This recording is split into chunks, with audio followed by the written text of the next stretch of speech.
Bonjour les troisièmes. Alors aujourd'hui je commence par vous. Déjà bravo pour l'utilisation du mot du jour parce que vous êtes la seule classe dans laquelle il y a eu au moins des utilisations puisque vous êtes, si je ne me trompe pas, 3 à avoir utilisé l'expression en catimini contre 1 en quatrième et 0 en cinquième. Ouh.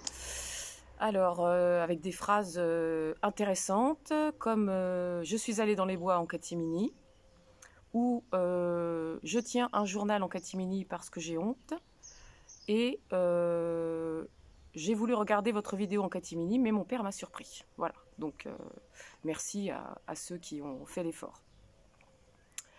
Alors, je vais essayer de ne pas faire trop long en préambule. Hein. D'ailleurs, tiens, je tente une dernière fois un mot du jour, hein, parce que ce n'est pas une grande réussite, avec le mot préambule. Préambule, c'est quelque chose qu'on dit en guise d'introduction avant quelque chose. Hein. Quand on rentre directement dans le vif du sujet, on va dire, bon, sans préambule, je vais vous parler de... Hein. Et donc, je vais abréger moi-même mon préambule. Vous demandez par contre de ne pas hésiter à commenter mes vidéos, hein, parce que moi, je ne vous vois pas, je ne vous entends pas, donc c'est vrai que c'est un peu compliqué de faire court comme ça en virtuel, et j'aimerais bien que vous manifestiez vos remarques, vos critiques, et juste le fait que vous avez regardé, hein, par exemple. Alors, hier, je vous avais lu une nouvelle à chute, dont j'avais laissé volontairement la chute en suspens. Ça s'appelait Cauchemar en jaune, hein, je vous rappelle.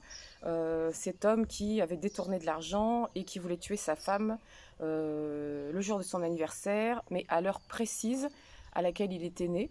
Et donc, de ce fait, il l'avait tué avant d'entrer dans la maison pour être vraiment à la seconde près. Et je vous avais demandé d'essayer d'imaginer la fin, sans tricher si possible. Hein. Ah oui, autre utilisation, mais d'une élève qui n'est pas en 3e 3 et que je nommerai pas, mais qui fait partie du groupe théâtre et qui est de petite taille et porte des lunettes. Et cette utilisation était « je vais aller voir la fin de la nouvelle en catimini ». Donc très judicieuse utilisation aussi de cette personne qu'on ne nommera pas, mais dont le prénom commence par Anne et termine par Flore. Donc je reprends un tout petit peu avant la fin. Il abattit la matraque de toutes ses forces pendant qu'elle attendait qu'il sorte sa clé pour ouvrir la porte. Il la rattrapa avant qu'elle ne tombe et parvint à la maintenir debout, tout en ouvrant la porte de l'autre main et en la refermant de l'intérieur. Il posa alors le doigt sur l'interrupteur et une lumière jaunâtre envahit la pièce. Avant qu'ils aient pu voir que sa femme était morte et qu'il maintenait le cadavre d'un bras, tous les invités à la soirée d'anniversaire hurlèrent d'une seule voix « Surprise !» Voilà. Donc évidemment, mauvaise surprise en l'occurrence, hein, puisqu'il a un anniversaire surprise au moment où il entre en tenant le cadavre de sa femme dans les bras, femme qu'il vient d'assassiner. Bon, c'est un petit peu morbide, mais en tout cas, c'est assez inattendu. Si vous aviez d'autres propositions, n'hésitez pas à me les faire connaître. Hein. J'en ai eu une, par exemple, selon laquelle il aurait tué non pas sa femme, mais sa sœur jumelle, et du coup retrouverait sa femme à la maison, ce qui était aussi plutôt une bonne idée. Voilà. Alors, petit focus sur le point de vue, qui est une notion importante dans le récit et qui est une notion aussi importante dans les connaissances requises pour l'épreuve du brevet. Alors, le point de vue, dans un texte, c'est en fait l'angle sous lequel une histoire est racontée. En gros, qui raconte et comment. Alors, on peut avoir 3 types de points de vue. Le point de vue interne, l'histoire est racontée par un personnage, et donc on a la présence du pronom personnel « je ». Et on voit les choses par le prisme de ce personnage, c'est-à-dire uniquement comme lui les voit, comme lui les ressent et avec les informations dont il ou elle dispose. Ensuite, on a le point de vue externe, c'est le narrateur qui raconte, mais seulement les faits et gestes des personnages, et on ne sait pas ce qu'ils ressentent ou ce qu'ils pensent. Et enfin, on a le point de vue omniscient, le narrateur raconte, mais connaît tout sur tout, et peut dire exactement ce que ressentent les personnages. Hein. Il rentre dans leur cerveau, dans leur cœur, dans leur âme, et il est absolument maître de tout. Hein. Donc voilà. Point de vue interne, point de vue externe, ou point de vue omniscient. Hein. Omniscient qui veut dire tout savoir, hein, de scio en latin qui veut dire savoir, le verbe, et omnes, toutes les choses, savoir toutes les choses. Alors, je vais vous lire une autre nouvelle que j'ai trouvée assez sympathique. Alors, désolée pour la publicité impromptue, hein, mais déjà hier, j'ai parlé du McDo. Là, il va y avoir beaucoup de noms de marques. Hein. Je précise que je ne fais aucun placement de produit. mais j'ai trouvé que cette nouvelle était assez drôle. Ça s'appelle Le Credo. Credo qui en latin signifie « je crois ». Il avait toujours été fasciné par la publicité à la télévision. Il n'en manquait jamais aucune. Les jugeait pleines d'humour, d'invention, et même les films l'intéressaient moins que les coupures publicitaires dont ils étaient lardés. Larder, ça veut dire qu'il y en a partout, comme quand on larde une viande, c'est-à-dire qu'on fait des trous et on glisse des morceaux de lard. Et pourtant, la pub ne le poussait guère à la consommation effrénée, loin de là. Effrénée, c'est une consommation sans limite. Sans être avare ni particulièrement économe, il n'associait pas du tout la publicité à la notion d'achat. Jusqu'au jour où il abandonna son apathie, l'apathie étant une attitude passive et molle, d'avaleur d'image pour prendre quelques reculs et constater que la plupart des pubs ménagères alimentaires, vacancières ou banalement utilitaires, étaient toutes, d'une façon ou d'une autre, fondées sur la notion du plus, de la réussite à tous les niveaux, de la santé à toutes les épreuves et de l'hygiène à tout prix, de la force, de la beauté obtenue en un seul claquement de doigts. Or, il avait toujours vécu avec la conscience d'être un homme fort peu remarquable, ni bien séduisant ni tellement laid, de taille moyenne, pas très bien bâti, plutôt fragile, pas spécialement attiré par les femmes et fort peu attirant aux yeux de ces mêmes femmes. Bref, il se sentait dans la peau d'un homme, comme tant d'autres, anonyme, insignifiant, impersonnel. Il en avait souffert parfois, il s'y était fait à la longue, jusqu'au jour où, brusquement, toutes les publicités engrangées lui explosèrent dans la tête pour se concentrer en un seul flash aveuglant, converger vers une volonté bouleversante qui pouvait se résumer en quelques mots. Il fallait que ça change, qu'il devienne une bête de consommation pour s'affirmer un autre, un plus, un must, un extrême, un miracle des mirages publicitaires. Il consacra toute son énergie et tout son argent à atteindre ce but, se dépasser lui-même, parvenir au stade suprême, celui d'homme de son temps, de mâle, de héros de tous les jours, tout terrain, toute voile dehors. C'est sur le rasoir Gillette qu'il compta pour décrocher la perfection au masculin. Je vous rappelle que c'est un slogan de Gillette, la perfection masculin. Et s'imposer comme le meilleur de tous en tout dès le matin. La joie de vivre, il l'ingurgita en quelques minutes grâce à 2 tasses de Nescafé. Après s'être rasé, il s'imbiba de savane, l'eau de toilette aux effluves sauvages, qui devait attirer toutes les femmes, à l'exception des laidrons, évidemment. Un laidron étant une femme laide. Et, pour mettre encore plus d'atouts dans son jeu, en sortant de son bain, il s'aspergea de City, le parfum de la réussite. Sans oublier d'avaler son verre d'eau d'Évian, la seule qui devait le mener aux sources pures de la santé. Il croqua ensuite une tablette de Nestlé, plus fort en chocolat, ce qui ne pouvait que le rendre plus fort dans la vie. Puis il décapsula son Danone, se délectant de ce yaourt spermatique, symbole visuel de la virilité. Alors spermatique qui signifie relatif au sperme, pour donner ici une notion de virilité, avec une marque qui associe souvent des athlètes à la publicité de ses produits. Il termina par quelques gorgées de Contrex, légendaire contrat du bonheur. Il eut la prudence de mettre un caleçon d'hymne, celui du mâle heureux. Sa chemise avait été lavée par Ariel, qui assurait une propreté insoutenable, repérable à 100 mètres. Il rangea ses maigres fesses dans un Lewis pour mieux les rendre fascinantes à chaque mouvement. Il enfila ses Nike à coussin d'air, avec la conscience de gagner du ressort pour toute la journée. Son blouson Adidas lui donnait un supplément d'aisance, celle des jeunes cadres qui vivaient entre jogging et marketing. Avant de sortir pour aller au bureau, il vida une bouteille de Coca-Cola pour sentir lui couler dans les veines la sensation Coke. Il croqua ensuite une bouchée lion, qui le fit rugir de bonheur, et le gorgea d'une bestiale volonté de défier le monde de tous ses crocs. Il ne lui restait plus qu'à poser sur son nez ses verres solaires vuarnais, les lunettes du champion, et d'allumer une Marlboro, la cigarette de l'aventurier toujours sûr de lui, que ce soit dans la savane ou sur le périphérique. Je rappelle au passage que fumer tue, et que c'est très mauvais à la santé.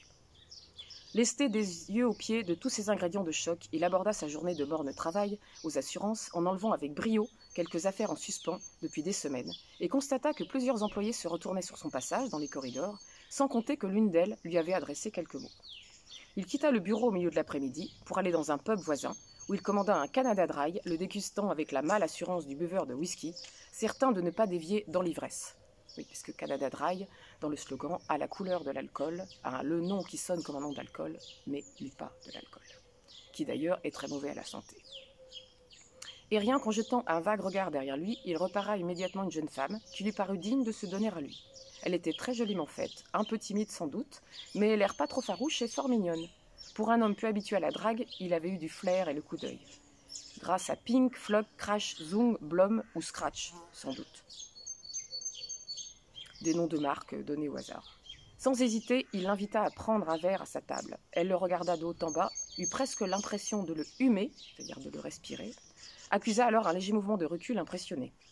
« M'asseoir à votre table » dit-elle d'une voix essoufflée. « Je n'oserais jamais, vous êtes vraiment trop pour moi. » Il la rassura, l'enjôla, ça veut dire la séduisit, la cajola du regard, de la parole, et à peine 1 heure plus tard, il se retrouvait avec elle dans son petit appartement de célibataire.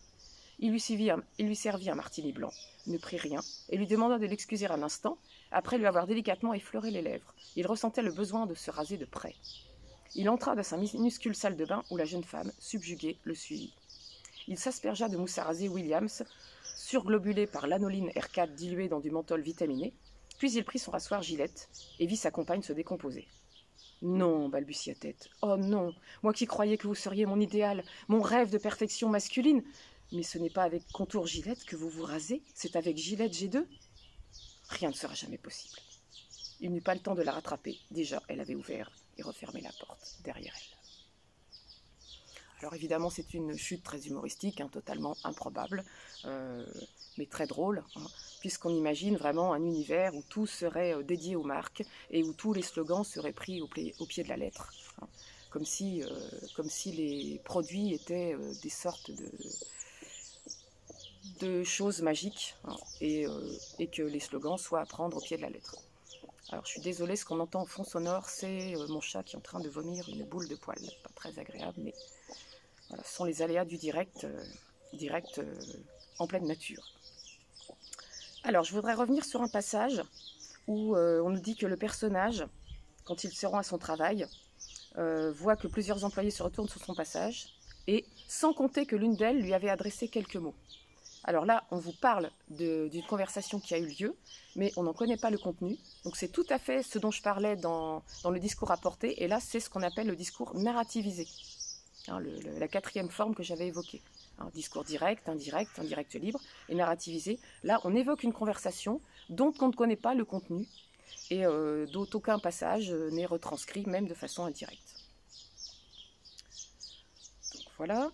Je reprends certaines expressions comme un miracle des mirages publicitaires. Les mirages publicitaires, on a bien entendu ici une métaphore, puisque les mirages, ce sont ces sortes d'hallucinations qui nous apparaissent dans le désert, conséquence d'une trop grande soif, où on croit voir des plans d'eau. Eh bien là, les mirages publicitaires, ce sont des bénéfices ou des conséquences qu'on vous fait miroiter, et qui en général sont soit trop exagérées, soit en partie fausses, voire totalement fausses, bien sûr.